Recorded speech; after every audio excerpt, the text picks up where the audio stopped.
Hey everyone, welcome to my channel. Subscribe for more videos like this. So today I'm going to talk about rather a serious topic around our child that we might have in our family who doesn't want to be here.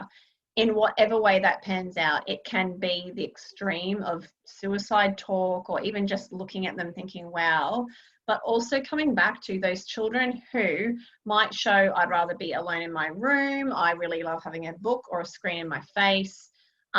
But down to the little details of, I don't want to put myself out in nature because that would be me owning this peaceful place on earth.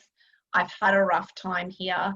It can be a lot of ways where they're choosing not to participate in this life because actually they don't want to be here. And the thing is, a lot of us mums are trying to make it better as opposed to getting honest, which is the first part that we need to look at to really own the elephant in the room, to say, I can see it's tough for you being here because of X, Y, Z. And we'll get into that in a little bit. But spelling it back to them so they feel seen and heard, to go, yeah, this is not easy. And for each of you to go through your child's path, to go, yeah, it's not been easy because of this. They've had a hard start with that. You know, day to day, this is the stuff. And sometimes it takes honesty at looking at ourselves. Where are we showing up as the mums that make life tricky for our children? A lot of these children I talk about have starry energy, but opposite to earth energy, and they're like, oh, you know, I'm not sure about being here. And it's an interesting energetic pairing that we have as the mother with these children. Often we are quite good with you know, getting on with the day, manifesting our stuff. We have been almost more into that disempowered masculine of do taskmasters.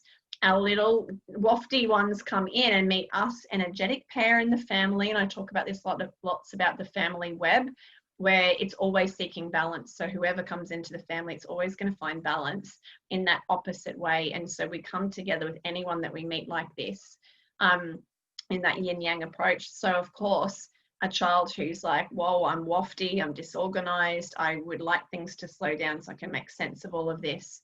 And we've got a mum that's like, come on, let's go, let's do this, just get on with it. It's tricky. And you can see even that energy is hard for them to be like, oh, I just need a break here, I'm not sure what's going on. And you as my mother, my main person, is not always making this easy for me either, let alone when I go out into the world and everyone else is at me. And so that's where you can see they start to retreat. So the main thing is, our role as our mum in this part is the light bit of the role, is that we are holding that safe space for them. Often we've had to connect with them in a deeper way. For example, my son was born preemie, didn't sleep, so I spent hours with him when he was younger, getting that strong connection. Often we can really talk open and honestly with them, and they will talk honestly back to us about how they're feeling and what's going on. So we can have these strong connections, even though we might have tricky times as well, which is obviously with every relationship.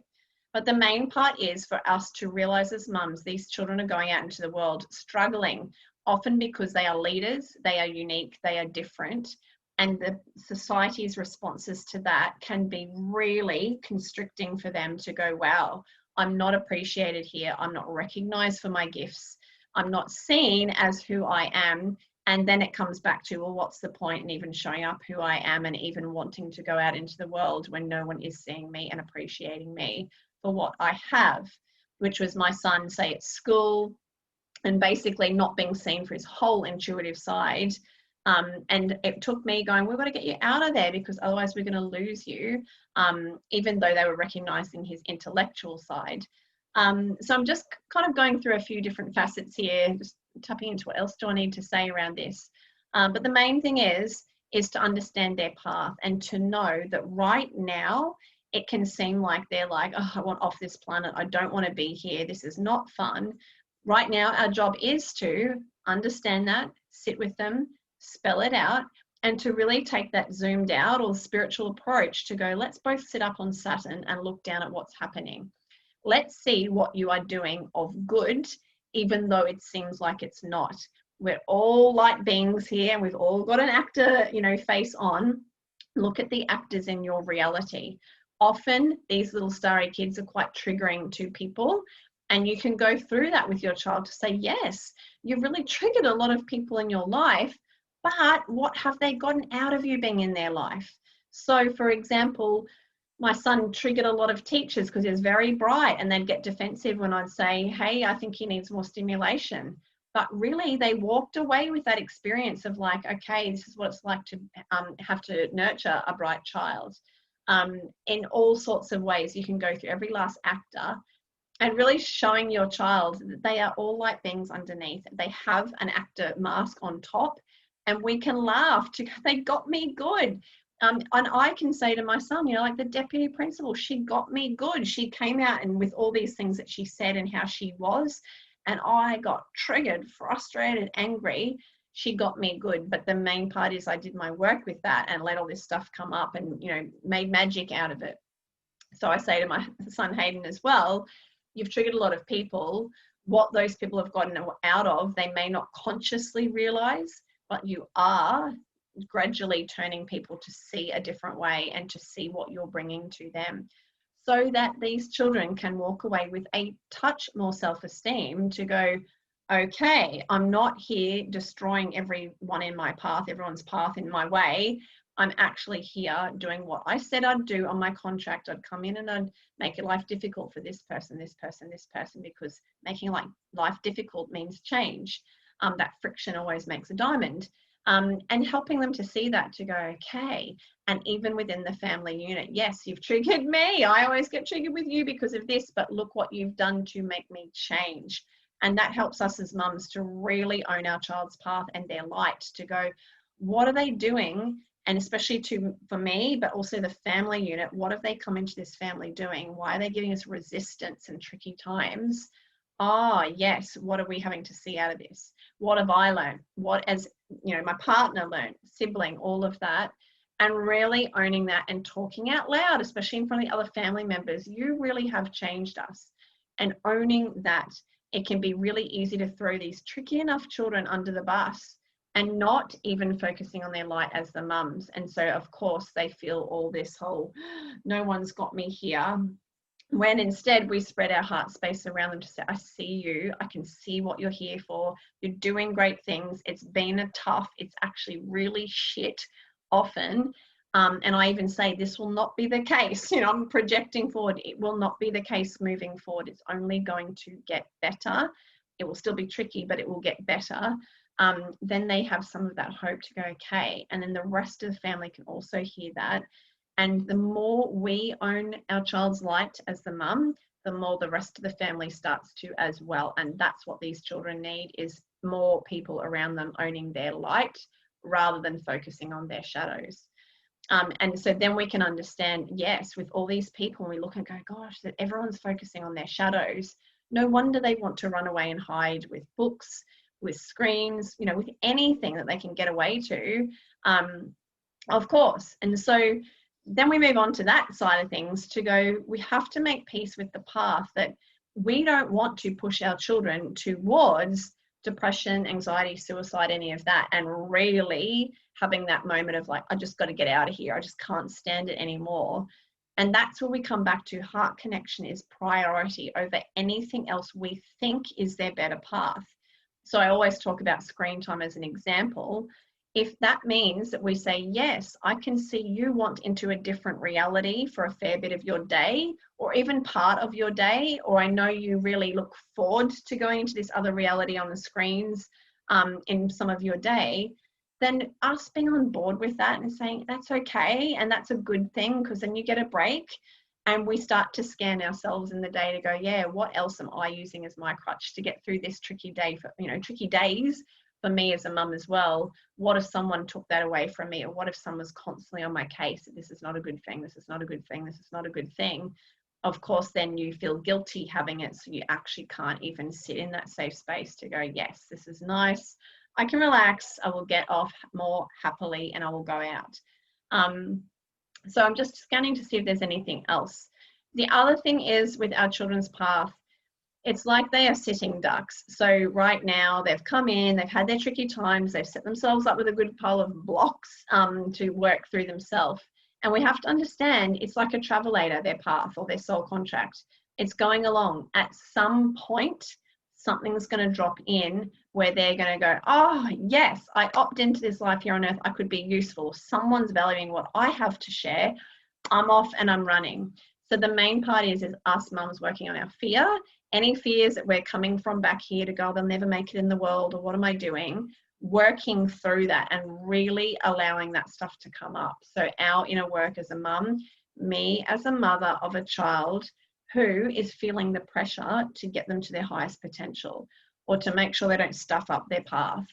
That is the stuff that we need to work on, not be focusing on fixing our child so much, but my own experience as I am in this reality. It is exhausting. It is tough. I'm trying to hold space for the whole family unit around this.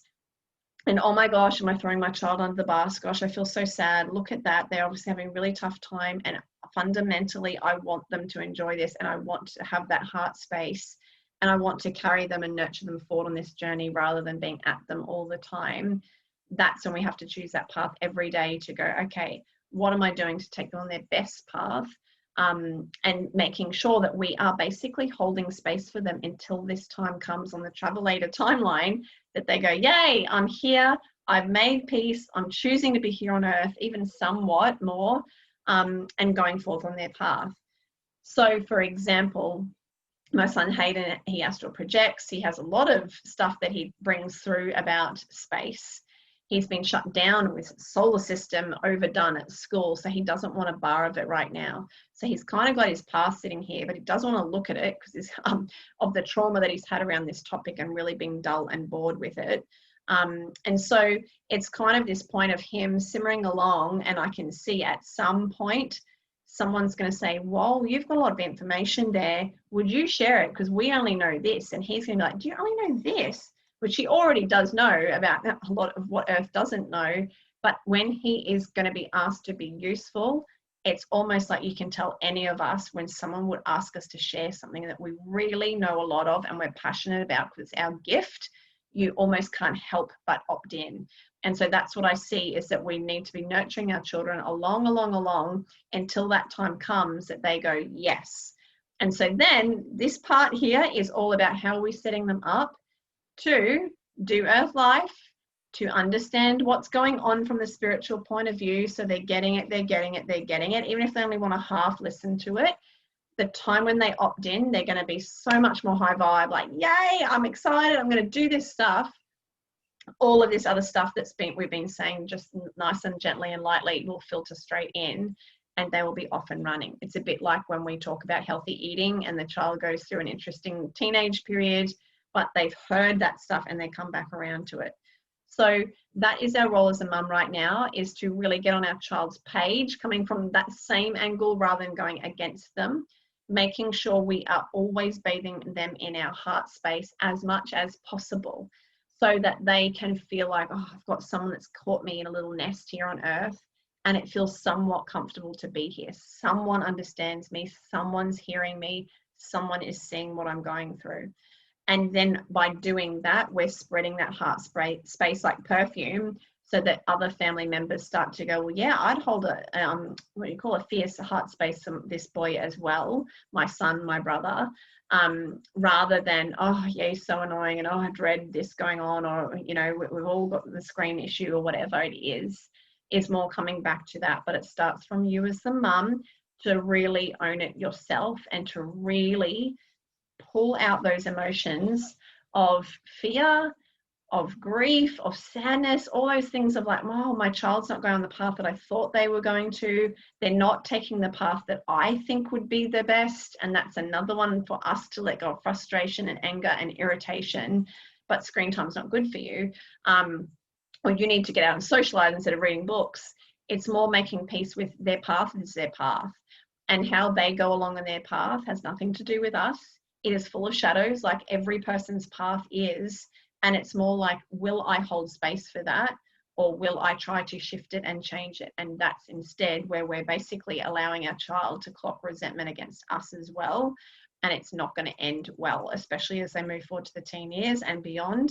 They end up coming at us, coming back at us. So the main part is own it. Own your own emotions on how you feel with all of this. tap around. There should be at least 5 emotions you could name, and starting to spring from that. What would I feel sad about with this whole life thing that I'm going through? What would I feel about with grief? What would I feel about with frustration, rage, all sorts of things? Just keep on going until you get to the heart of the matter, the sadness, and just like, I feel really sad, or I feel really tired, or wow, it's a whole lot of responsibility on me. This is, oh my gosh, I've got that tantrumy energy myself.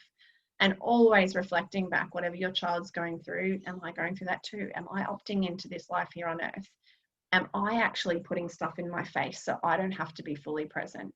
And if we can say yes to any of that, you need to work on yourself first and get into that, rather than trying to focus outwards and fixing, because it's the monkey mind's way of distracting you from getting back and owning your own stuff and becoming empowered yourself. And the children are like, yes, please keep empowering yourself, because the day I switch on, I want an empowered mum beside me, not a mum that's still full of stuff and going, oh my gosh, and can't really support this. And of course, the more we let go of all our stuff, the more we get onto our highest path, which naturally then you start to attract that for your child, because you see the path forward for them in a whole lot clearer way when you are on your highest path. So I'm just having a quick look at anything else I've written. I think that's basically everything. Yeah, so please do let me know if you have any other questions around this. It is a very big theme for a lot of children. A lot of children are struggling at school, and it's really just, again, talk about the elephants in the room. It is hard, it is tough, it is ridiculous, isn't it? Get honest with them. Be that best friend that you go, I get it. And then that keeps you accountable to going, well, why are we doing this? Or why is that? And then you get more motivated to go, damn it, we've got to make changes here. This is crazy. What are we doing? And that's the next point, is to keep rolling on and to keep being that voice who uses their energy and their emotions to fuel the visions that you're seeing in an empowered way, rather than doing it from a disempowered way, which is either not speaking up, or what can you do, or going out with charge against everyone as well. I will leave it there, but I'll see you again soon for another video. Definitely subscribe if you want more. You can hit like or share. I'd love you to get this message out to whoever needs to hear it, because it's really important. And I'm pulling it through for the children. The children are saying, please, can you talk about this stuff, so that more mums can hold space for more kiddies, and more mums know how to hold space for themselves, because it's really a huge role that you've taken on to say yes to one of these particularly starry children. And you can head to my website, HeidiHosking.com, to do my quiz. It's in the top banner, to find out your child's true essence profile. So when I talk about star energy, there's a combination of star, heart, and earth energy that every child's bringing through, and including us as parents, we've got it as well. So you can find out the combination to find your child's true essence, so you can see even more, and you'll get a little automated email if you want to opt in, that gives you more information about who they are, gifts, challenges, and what their path is most likely about. I'll see you again soon. Bye.